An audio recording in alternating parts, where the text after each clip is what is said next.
Hey guys, welcome back to my channel. तो आज बात करेंगे जगत दीदी और उनकी फैमिली के बारे में। जैसे कि आप लोगों ने कल उनका लाइव देखा होगा जिसमें बहुत ज़्यादा धमकी दी गई है रिएक्शन चैनल वाली को, और पूरी फैमिली उनकी जो थी, भैया भाभी सब बहुत ही ज़्यादा गुस्से में दिखे हैं और जगत दीदी उसमें बहुत ही ज़्यादा गुस्से में दिखी है, धमकी भी दे रही हैं। उनके भाई भी बहुत गुंडागर्दी वाली लैंग्वेज उसमें यूज किए हैं। एक बार फिर से कल के लाइव में उन्होंने अपना विधवा वाला सिंपैथी कार्ड खेलना शुरू किया है। बीच में चीज़ें नॉर्मल हुई थी, दीदी बिंदी वगैरह लगाना शुरू कर दी थी।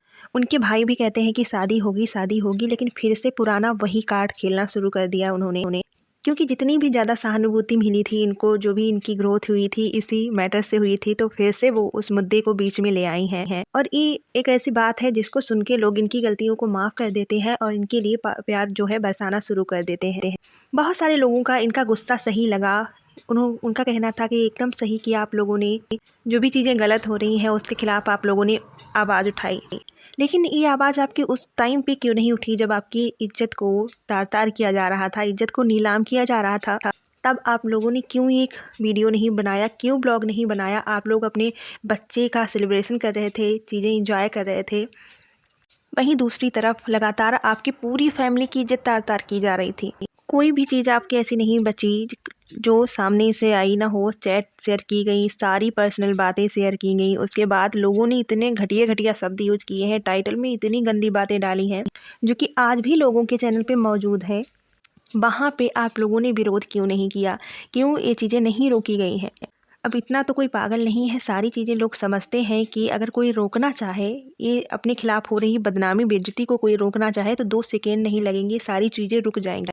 अब जब वो रिएक्शन वाली इनकी पोलम पट्टी खोलने में लग गई हैं, जो बात उन्होंने कही है वो सारी की सारी चीज़ें एकदम सही हैं, तो इन लोगों को मेच लग गई कि कैसे भी करके इनको रोका जाए, और ये इनको धमकियाने चले आए हैं। जैसे कि उन्होंने रिएक्शन में अपने कहा है कि इन लोगों का रेवेन्यू शेयर हो रहा है। जो लप्पू हैं वो अपने वीडियोस का बनाते हैं, लाइव में आते हैं, धड़ाधड़ लप्पू लप्पी के वीडियोस आ रहे हैं और उनका रेवेन्यू इन लोगों को शेयर हो रहा है। ये चीज़ एकदम सही है, 100% इसमें सच्चाई लग रही है, क्योंकि जिस तरह से इन लोगों ने अपनी इज्जत को नीलाम कराया है, भाई लप्पू ने इन्हीं की इज्जत को नीलाम करके पैसे कमाए हैं। इन्हीं को 2 महीने से पिछले इन्हीं को टारगेट कर रहे हैं, इनकी इज्जत को टारगेट करके उन्होंने पैसे कमाए हैं। इन लोगों की तरफ से कोई वीडियोज़ नहीं आ रहे थे, चुपचाप बैठे रहे ये लोग। कोई भी किसी ने शब्द नहीं कहा अपनी सफाई में, ना उन चीज़ों को रोकने के लिए कोई भी बात इन लोगों ने की। तो इसका मतलब तो यही था, उधर से पैसा बराबर जा रहा था इन लोगों के पास, तभी ये लोग शांत बैठे थे। और अगर आप लोगों के पास इतना ही पेशेंस होता किसी चीज़ को झेलने के लिए कि आप लोग लप्पू की बात पे नहीं बोले, तो एक रिएक्शन वाले के बात पे आप लोग क्यों इतना भड़क गए, क्यों बोले? तो अब आपका पेशेंस कहाँ गया? वो पेशेंस कुछ नहीं था, वो बस पैसे थे जो उधर से आ रहे थे, इसीलिए लोग अपना मुंह बंद किए बैठे थे। और इनके भाई बार बार एक ही चीज़ का मुद्दा बनाते हैं कि मैं अपनी मूछें क्यों मुड़वाऊँ। अगर आपको नहीं मुड़वानी थी तो आपने सीना ठोक के क्यों कहा कि मेरी बहन अगर गलत होगी तो मैं अपनी मूछें मुड़वा दूंगा।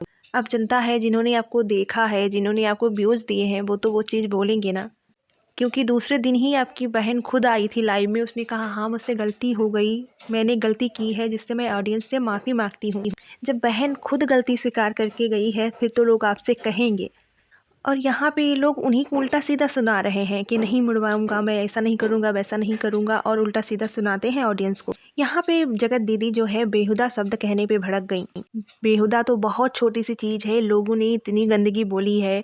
खुद मनीषा ने अपने ब्लॉग में खुल्लम खुल्ला इतना गंदा बोला है। तब वहाँ पे आपने विरोध क्यों नहीं किया? तब क्यों नहीं कहा मेरे लिए ऐसे शब्द क्यों यूज किए जा रहे हैं? क्यों उस चीज़ के लिए रोकथाम नहीं लगाई गई? क्योंकि वहाँ से तो आधा रेवेन्यू आ रहा था, वहाँ पे रोकथाम कैसे लगाई जाती? लेकिन रिएक्शन वाले इनको रेवेन्यू नहीं दे रहे हैं, वहाँ तो रोकथाम लगेगी ना। जो पैसा देगा वही गंध बोलेगा, जो पैसा नहीं देगा वो गंध नहीं बोलेगा। दूसरी तरफ इनके भाई बोलते हैं कि रिएक्शन चैनल्स की दाल रोटी इनके दम पे चलती है, इन्हीं के नाम पे व्यूज़ ले लेके वो अपनी दाल रोटी चलाते हैं। तो आप लोगों से बेहतर तरीके से वो लोग दाल रोटी कमाते हैं, अपनी इज्जत बचा के तो कमाते हैं। आप लोग तो इज्जत भी बेच के दाल रोटी चला लेते हो। इससे तो बेहतर तरीके से रिएक्शन वाले चला रहे हैं, अपना टैलेंट दिखा रहे हैं, और आप लोग जो ऑडियंस को उल्लू बना रहे हो।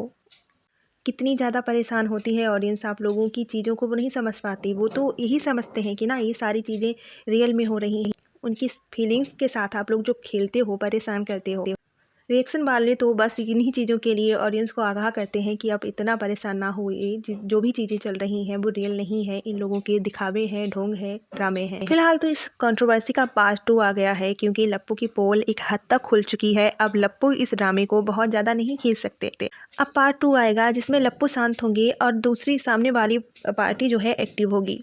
अब ये लोग अपनी सफाई देके अपने आप को अपना शुद्धिकरण करके पैसे कमाएंगे और उधर भी रेवेन्यू शेयर किया जाएगा और इसी तरह पब्लिक को बेवकूफ़ बनाया जाएगा। जो बीच में बोलेगा उसको धमकी दी जाएगी, लीगल एक्शन लिया जाएगा और भी बहुत सारी चीज़ें होंगी।